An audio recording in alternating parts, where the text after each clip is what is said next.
Hey everyone, Nigel and Luke here, and welcome to the second part of our two-part series focusing on RV vacations that ended in tragedy.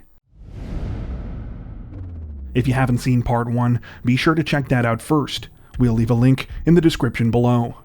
As always, don't forget to like and subscribe to Crime Zone for more true crime content like this. It really helps us to continue building the channel. With that out of the way, here is part 2 of 2 RV vacations that ended in tragedy.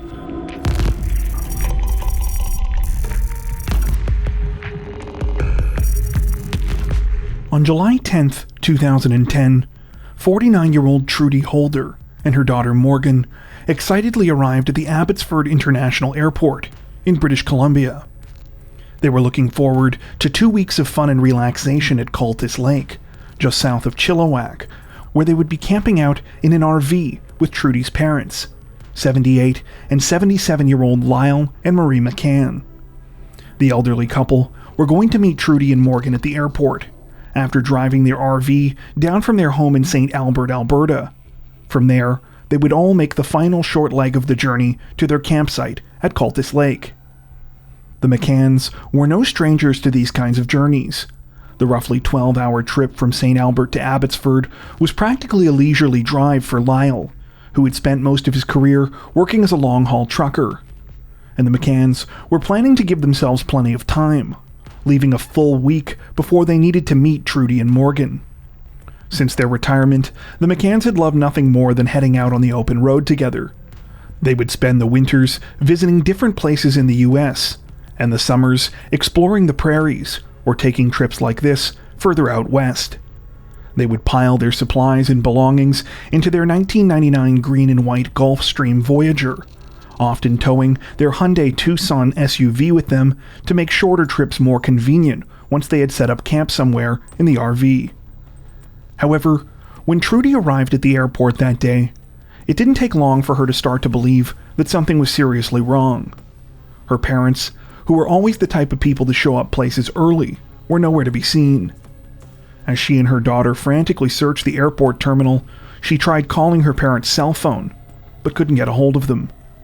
Uneasiness turned to panic when she called the campsite where they were supposed to be staying, and learned that her parents had also not checked in there.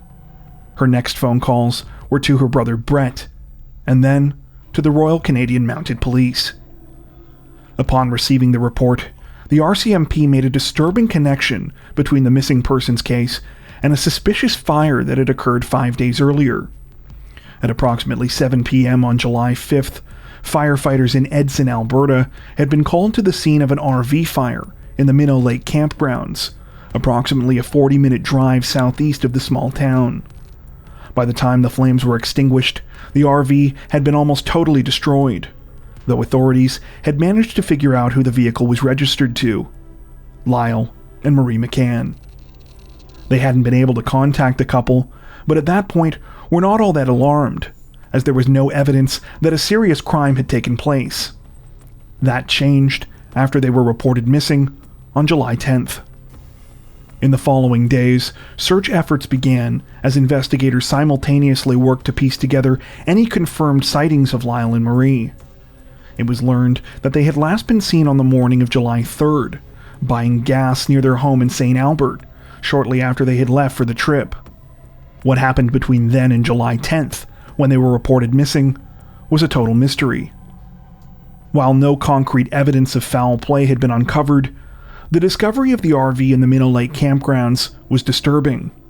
Not only was the burned vehicle not found in an actual camping area, having been driven several hundred meters into a secluded area of forest before being set on fire, but the campgrounds themselves were not all that far from the McCanns' home. Just a 2-hour drive away, it seemed like an unlikely place for Lyle and Marie to stop on their first day, especially since they had left home in the morning. Though the McCanns' family members tried to stay positive amidst pleas for information concerning Lyle and Marie's whereabouts, the case would take another dark turn on July 16th, when their Hyundai SUV was found abandoned in a wooded area on a rural property just off of Highway 16, near the town of Carrot Creek. At the time, the RCMP refused to comment about what they had found inside the vehicle, However, it was clear that the nature of the investigation had changed. No bodies had been recovered, but police now suspected foul play. After more than a month, with few additional updates, the RCMP announced their first major break in the case in September, saying that 39-year-old Travis Edward Vader was now officially a suspect in the disappearances of the McCanns. He had previously been deemed a person of interest, but now authorities said they felt confident enough in the information they had gathered to upgrade their suspicions. At the time that the announcement was made, Vader was already in police custody, having been arrested on July 19th on unrelated warrants for a series of charges concerning weapons, thefts, and drugs. He was well known to authorities by that point and had no fixed address, but was known to frequent several of the small towns near where the McCann's vehicle was discovered, and had friends and family in the area. Vader had once had a successful career in the oil industry, where he was able to work his way up and become a directional driller and eventually a consultant. He had been married, had several children, and had been able to provide a nice life for his family. However, by the mid to late 2000s, his relationship with his wife had fallen apart, and he gradually fell away from his family. According to his own parents, he had started to get more and more into drugs. Other friends and acquaintances would allege that his particular drug of choice was crystal meth, and that he had turned to crime to feed his addiction. Despite the RCMP's apparent confidence that the information they had against Vader in the McCann investigation was strong, it would soon be learned that this was anything but an open and shut case. For starters, though Vader remained in custody while he awaited trial for the various offenses he had been arrested on, it wasn't until nearly 2 years later, in April of 2012, that first-degree murder charges were laid against him in the McCann case. This was several months after the McCanns had been declared legally dead the previous summer, and their bodies had still not been recovered, despite multiple extensive searches. A few months after the charges were laid, a mistrial was declared following Vader's convictions for the unrelated drugs, weapons, and theft charges he had originally been arrested on. He was still held in custody because of the pending murder trial, but he and his lawyers began to allege that the long delays and problems he had experienced in that case were in part by design, to allow the RCMP and prosecutors more time to keep him in custody while they investigated him for the murder of the McCanns. This idea was further emphasized by Vader's lawyers, when in March of 2014, prosecutors took the unusual step of staying the murder charges against him just weeks before the trial was set to begin. A stay meant that the prosecutors had a year to bring the charges back to court, and would be dismissed if they did not. It was seen as a major blow to the McCann case because once charges are stayed, they are rarely brought back to court. Vader and his lawyers argued that this was simply another attempt from the RCMP and the prosecution to buy time, and insisted that Vader now be given bail. This bail was eventually granted, though not before Vader was also brought up on obstruction of justice charges and a charge of uttering threats against a correctional officer. Following these instances, Vader would file 2 lawsuits against prosecutors and police, alleging malicious prosecution and false obstruction of justice charges against him. For their part, the prosecution argued that the reason for the stayed charges in the McCann's murder case was actually due to a problem with disclosure of evidence. They argued that they realized that they had failed to turn over a substantial portion of the RCMP's files to Vader and his lawyers ahead of the upcoming court proceedings, and that the stay was an attempt to make sure that the trial was fair. To the surprise of many, the prosecution did not let the murder charges against Vader lapse, and in December of 2014, he was rearrested. Of course, this was challenged by Vader's defense team, who filed an application to have the case thrown out, resulting in a lengthy abusive process hearing to determine if police and investigators had willfully acted inappropriately to such a degree that it was no longer possible to have a fair trial. The hearing lasted until early 2016, when a judge officially ruled that the trial could proceed, suggesting that the errors that had been made in the case were due to incompetence and not malice. Interestingly, though, it was during these proceedings that the public got their first look at the evidence against Travis Vader. Though some of what was revealed was no doubt embarrassing for the RCMP, including the fact that at least 600 people had been involved in investigating the case, and that many of the elaborate ruses they had tried to use involving informants and undercover officers had amounted to very little, there were some things that seemed more substantial. In particular, it seemed that the RCMP had found compelling physical evidence tying Vader to the case. The full details emerged when the much-anticipated judge-only trial finally began in March of 2016. Many of these details related to the McCann's SUV, which, as we mentioned earlier, investigators had refused to release almost anything about previously. Prosecutors claimed that inside the SUV, they had found a significant amount of blood evidence belonging not only to Lyle and Marie McCann, but also to Travis Vader. Vader's fingerprints and DNA were also found on cans of beer in the vehicle, and in a baseball hat that belonged to Lyle McCann. Chillingly, a second baseball hat that Lyle had been seen wearing at the gas station on July 3, 2010, was found in the vehicle with blood spatter on it, and a bullet hole in the brim.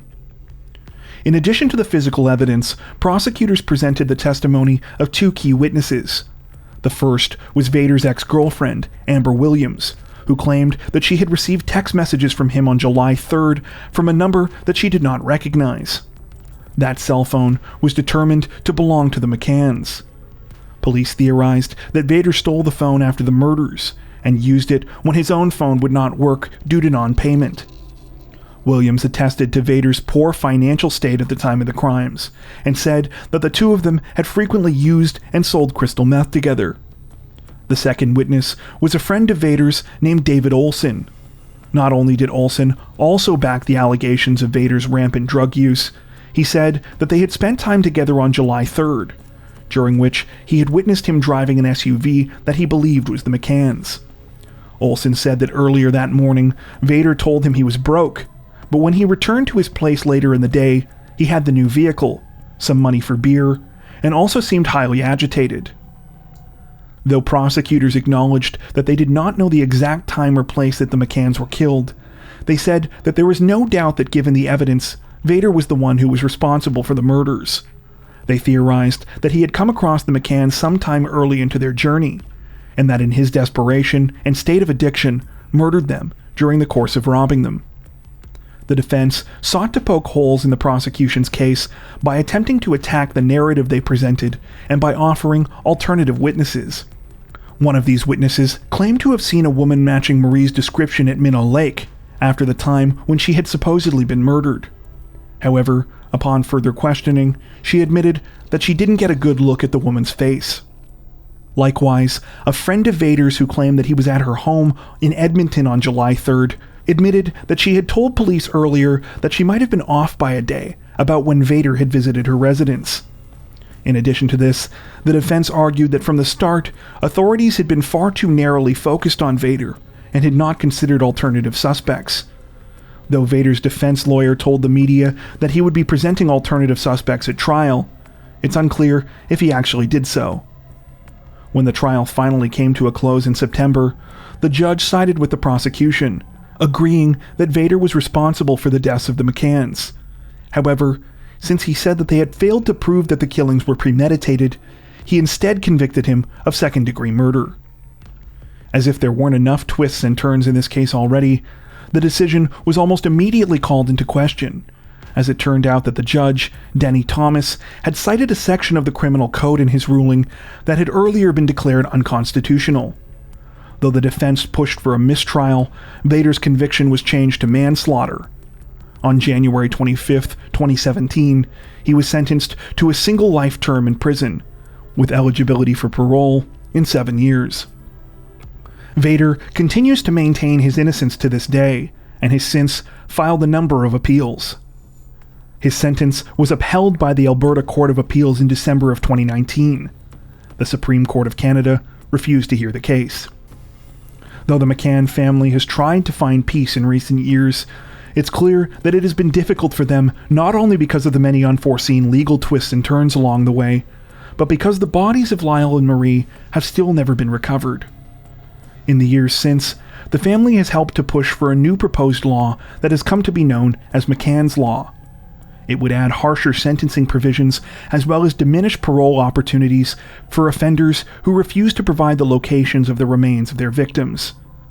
Similar laws are already on the books in countries like Australia, but as of June 2021, the law is still working its way through the Canadian political system.